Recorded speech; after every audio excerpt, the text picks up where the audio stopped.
Hola, ¿alguna vez te has preguntado sobre la democracia en México? Bueno, este tema es muy interesante y por lo mismo en este video te explicaré sobre eso, empezando por la sección de hacia un cambio político. México no siempre ha sido una democracia. De hecho, durante la mayor parte de su historia, el sistema político mexicano era algún tipo de autoritarismo. Durante la mayor parte del siglo XX.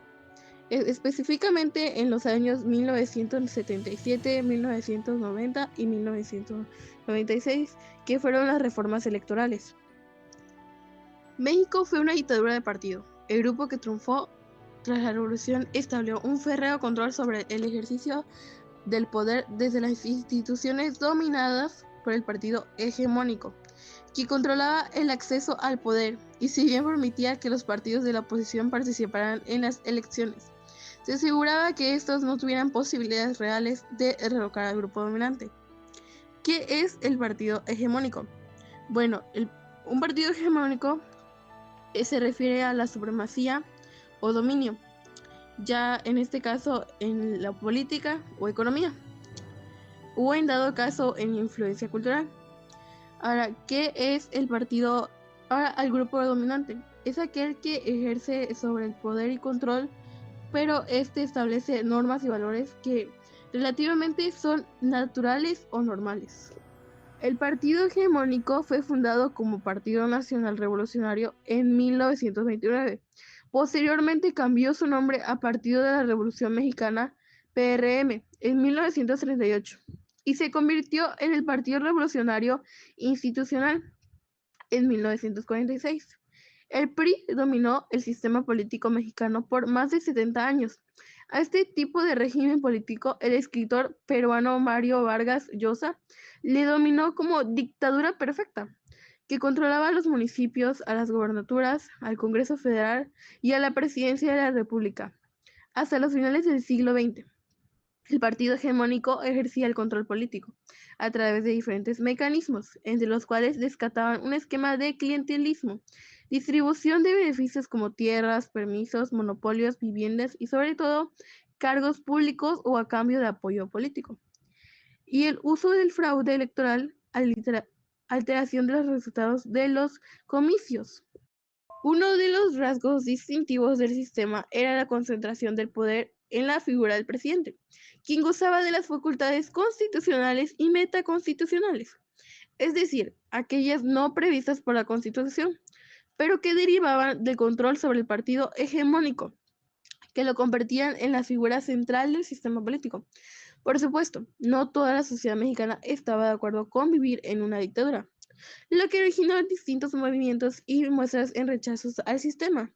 Por ejemplo, las guerrillas del movimiento ferrocarrilero en 1958 a 1959, o el movimiento de los médicos de 1964 a 1965, o también como el movimiento estudiantil de 1968. Los movimientos de protesta, las limitaciones de las políticas económicas y el debilitamiento del régimen nos llevaron finalmente a la liberación y a la transición a la democracia. Sobre la transición de la democracia, el proceso de cambio político fue un sistema no democrático hacia otro tipo de competitivo, que fue largo, centrado en gran medida de transformaciones encaminadas a lograr que las instituciones fueran capaces de organizar elecciones libres y justas, que garantizaran resultados reconocidos por la sociedad y por los actores políticos. Por ello, la transición mexicana transcurrió a través de reformas electorales y de la celebración de los comicios, buscando generar confianza entre la ciudadanía. En ese sentido, fue una transición votada. Los momentos claves del cambio político en México fueron las reformas electorales, que ya se mencionaron que fueron en 1977, 1990 y 1996. La primera en ellas se dio un contexto muy particular. Un año antes, en 1976, en la elección presidencial, fue postulado un solo candidato, respaldado por el PRI. Este hecho inédito evidenció que las elecciones en aquella época eran tan vacías de contenido tan insignificantes que ningún partido de la oposición quiso participar en la contienda que mucho antes de la jornada electoral había definido el ganador. Ante esta situación, el partido del régimen decidió implementar una reforma que abriera mayores espacios y generara condiciones para que otros partidos quisieran participar. Esa reforma reconoció a los partidos políticos como entidades de interés público, facilitó la creación y registro de partidos nuevos y les otorgó tiempo en radio y televisión. Más tarde, otra crisis electoral, esta vez ocasionada por la caída del sistema que retrasó la publicación de los resultados de la elección presidencial en 1988. También evidenció la debilidad del régimen, que se vio obligada a recurrir a un fraude para mantener el control del poder. A raíz de esa crisis acontecieron dos hechos relevantes para la historia mexicana. Se fundó el Partido de la Revolución Democrática y se dio la reforma electoral de 1990. Esta reforma creó el Instituto Federal Electoral como un órgano fundamental e independiente del gobierno, aunque todavía sujeto a cierto control por parte de la Secretaría de Gobernación. El Tribunal Federal Electoral TRIFE era el órgano encargado de la resolución de disputas electorales, aunque sin tener la última palabra respecto a la validez de los resultados electorales. Esto lleva a la sección de la construcción de la democracia. La reforma de 1990 puede ser considerada como el momento fundacional del sistema de las autoridades que sigue vigente en nuestro país. Si bien las autoridades sufrieron una serie de mayores y menores cambios, el esquema dual, con una autoridad administrativa encargada de la organización de las elecciones y otra jurisdiccional a cargo de la resolución de conflictos. Este se convirtió en un estándar replicado incluso en todas las entidades federativas. Sin embargo, la evaluación del proceso electoral de 1994, que fue considerado como ejemplar en cuanto a la organización electoral y certeza de los resultados, pero que no logró garantizar un piso equitativo para los participantes de la contienda, llevó a una nueva reforma electoral. Las autoridades electorales lograron autonomía plena a partir de la reforma de 1996.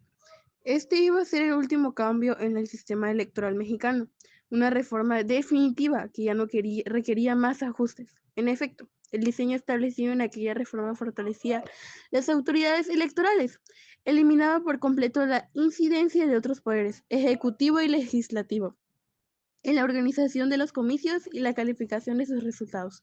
Fortalecía la equidad en la contienda a través de las reglas por el financiamiento público, la distribución de tiempos oficiales en radio y televisión, así como de las facultades del IFE para realizar el control de los ingresos y gastos de los partidos políticos. Sin embargo, la dinámica de las campañas electorales de la elección presidencial en 2006, en las que los partidos emplearon la mayor parte de sus recursos en la compra de propaganda en la radio y en televisión, recurrieron a los mensajes de propaganda negativa, y donde otro tipo de actores, entre ellos el presidente de la República y las organizaciones empresariales, emitieron posicionamientos con contenido electoral, obligaron a una nueva reflexión sobre las reglas de la equidad de la contienda. A partir de ello se adoptó una nueva reforma electoral enfocada en la regulación de la comunicación política, que este fue el modelo adoptado en 2007. En mi punto de vista, la democracia en México ha sido un proceso relevante, ya que en la transición mexicana se centró en la construcción de un sistema electoral competitivo, pero sin embargo, a partir de la década de 1990, se dieron también otros cambios que contribuyeron a fortalecer el proceso del cambio político, ya que ya que estos procesos que hubieron fueron importantes para que lo de actualmente sea beneficioso. O sea, lo que tenemos actualmente fue gracias a esos cambios que hubieron, cambios políticos, económicos, todo ese tipo de cambios, ya que han cambiado no solo las reglas electorales, sino también muchas de las relaciones entre los actores que participan en el sistema político mexicano, ya que aumentaron varios partidos, no solo dos o tres, sino que hubieron más partidos. Así que sí, ha cambiado mucho el proceso y actualmente pues se podría decir que estamos de manera bien en el proceso, lo que es la democracia.